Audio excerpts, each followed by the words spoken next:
South Africa's racing has always been linked closely to the Durban July. If you win the Durban July, you are compared to the other great ones forever.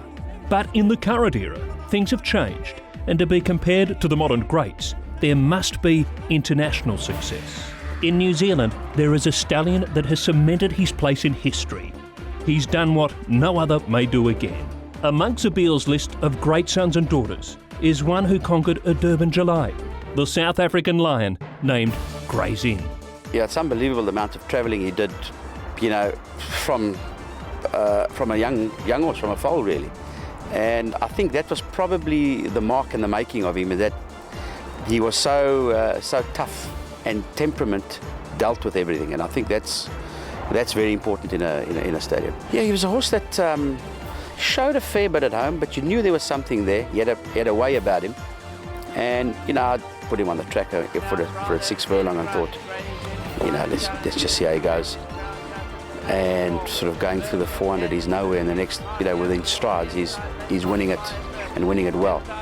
I like those surprises, and that he showed then that he was a decent horse. The balance of the field, but Grey's Inn comes away to win smartly.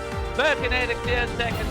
Grey's Inn developed quickly and stamped himself as the premier classic colt of his year, with a commanding win in the South African Classic. To go, Grey's Inn is racing up along there outside, just got about 3 lengths to make up. Meantime, Waishong says go on Grand Emporium, and Grand Emporium a length now from Royal Mariner. Grey's Inn's in the fight as well as they come down to the final 300. It's Grand Emporium as they come down now to the final 250 with Grey's Inn, who moves on by. Grey's Inn comes home strongly, gets to the lead, and Kevin Shea rattles along with Grey's Inn, and Grey's Inn is the class act of the race. He wins by 2.5 lengths from Grand Emporium. Once I canted him down, I was walking down the striker. I just said, he just got amazing action in this horse, you know. And I've never ridden him before, so it was all a new experience. But very nice. He's a good horse.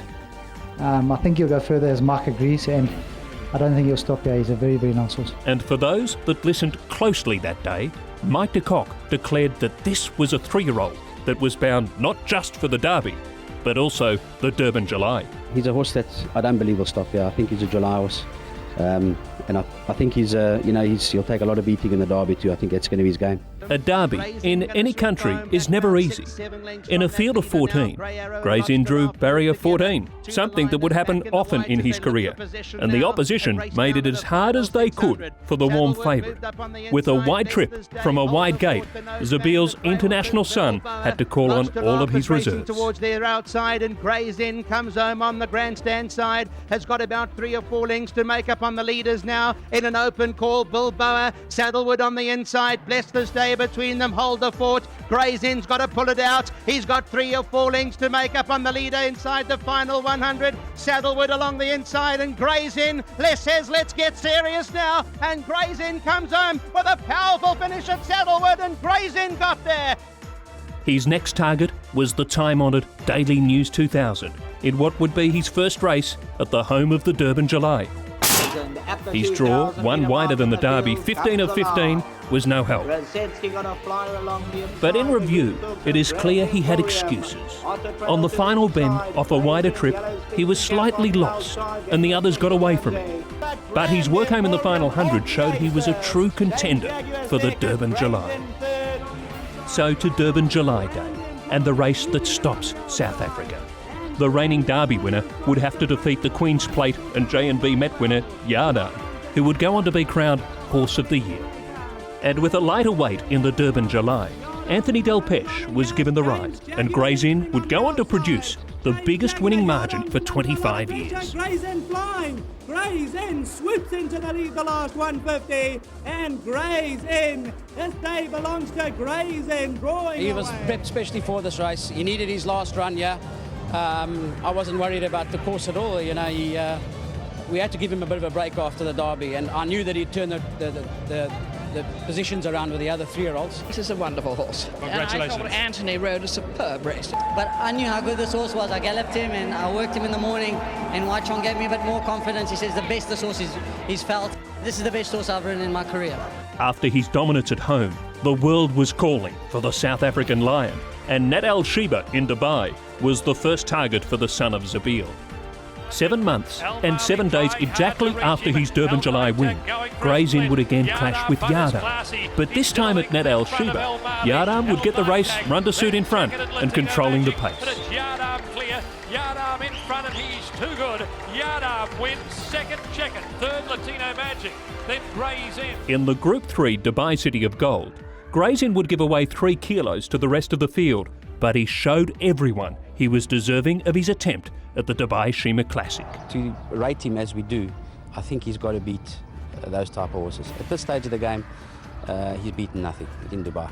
The barrier draw once again was a wide one, gate 10 of 11, and he would have to work hard to be in the finish. Court and Phoenix Reach are both well back as they spin around the turn. 500 metres left to go. Omicron against the fence, tackled by Rascala on the outside.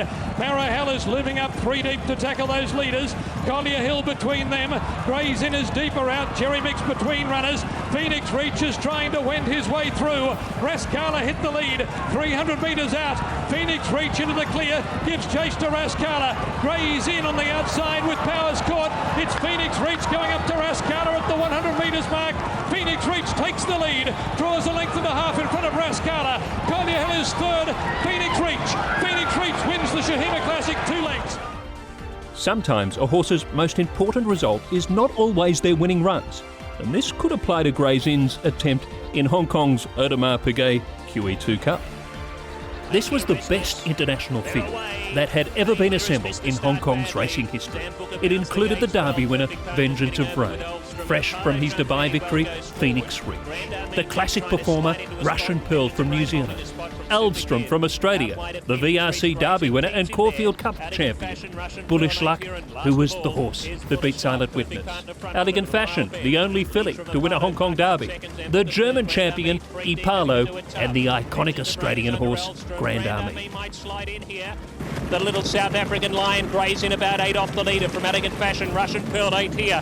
Bullish Luck quietly 2 lengths away last of all. Perfect Partner leads at the 600. They pick it up. Apollo travels well. Grand Army pulls out, comes on. Zambuca, Elvstrom, Vengeance of Rain pushes it out. Gray's Inn deep off the bridle, trying to get around Elvstrom. Next, Phoenix Reach, Super Kid, Elegant Fashion. Bullish Luck is last off the bridle. Perfect Partner running from Apollo. Zambuca, Grand Army's flat. Vengeance of Rain, Super Kid picking up. Next, Gray's Inn coming on with Phoenix Reach. They draw together. Bullish Luck 4 lengths off them, unleashing a big burst. Vengeance of Rain kick to the front. Gray's Inn comes at him, trying hard. Russian Pearl, Super Kid, Vengeance of Rain, and Gray's Inn cutting him back. Vengeance of Rain, the Derby winner, wins the QE2 from Gray's Inn second. With a commitment to an Australian spring, a lot was asked of Gray's Inn, and Mike de Kock was frank and to the point of what he was asking his horse to do. We knew we were in trouble from day one. He just kept on losing weight. He wasn't working well. And, listen, with hindsight, we probably should have pulled the plug. We didn't help his form by running him there. But, you're there. You've come a long way. What do you do? Gray's Inn would end his racing career back in Dubai. He was so brave again first up. After travelling around the world, he found just one better that day. And at his final start, he was let wind down, having done enough to finish behind the great horse Heart's Cry in the Dubai Shima Classic. The racing days had now ended for one of South Africa's bravest horses. When the world's racing peers and experts speak about the ability of horses from South Africa, they often echo toughness and soundness, matched with the on-track ability of the best horses from anywhere in the world. Gray's Inn fulfilled all of that and more as a racehorse, and the only horse in history to win the SA Derby, SA Classic and Durban July. When Gray's Inn returned home to South Africa, he was not met with the numbers at stud that the great horses of the past have been delivered. He hasn't had the sexy mares, let's put it that way. He seems to have upgraded them. The thing that I personally now, after seeing a few down the years, think that suits him well is if you need to give him a mare with a bit of substance and a bit of speed. I think that helps your cause. But having said that, he's done it with all shapes and sizes. I think we've probably learnt a little bit now about mating him, and he's got a very fast female line. So he's a horse that can give you He can give you a sprinter, no problem, even though those by Zabil. If he throws to the sprinting part of his mother's line, he can give you a quick horse, no problem, and he can give you a 2-year-old winner, and he can give you a Derby winner. So I think that's extremely important when analysing a stallion. Producing 150 foals in his first 4 seasons at stud, the classic racehorse has already produced a classic winner in Royal Bencher and more. Club Egypt, Commodore, Zambuca's after that, but it's still Royal Benji in the closing stages from Commodore, who tries to peg it back and coming all the while as they go to the line, and a terrific finish here, a great finish. Canterbury Tale, a 2-year-old winner, has gone on to win on Champions Day in the Group 2 Gold Bowl. Tail sealed on the near side. Canterbury Tale gets a little bit more out the bag and will win. Joey Ramsden's King of Pain is another of the high-quality performers in the past season that is represented by Gray's Inn. King of Pain, Cape Town Noir is flying home. King of Pain, Cape Town Noir is going to lunge late. Here comes the line. Desperately close. I think King of Pain might have lost it a short head over Cape Town Noir. And then there are some numbers that you may have overlooked or not seen in the past. Foals by Gray's Inn make the racetrack and win over a variety of distances, and 2-year-olds amongst them. In the past season, he achieved 10% stakes winners to runners, higher than Jetmaster, Kahal, Var, Western Winter, and higher than Fort Wood. Just a couple of small numbers that may surprise you, and nicks that work. Fort Wood mares, 9 runners for 6 winners. Al Mufti mares, 9 foals, all runners, 6 winners. Explore the numbers. You know where to find them. You will be surprised. Sometimes the good things are often overlooked. Gray's Inn was clearly one of South Africa's very special racehorses.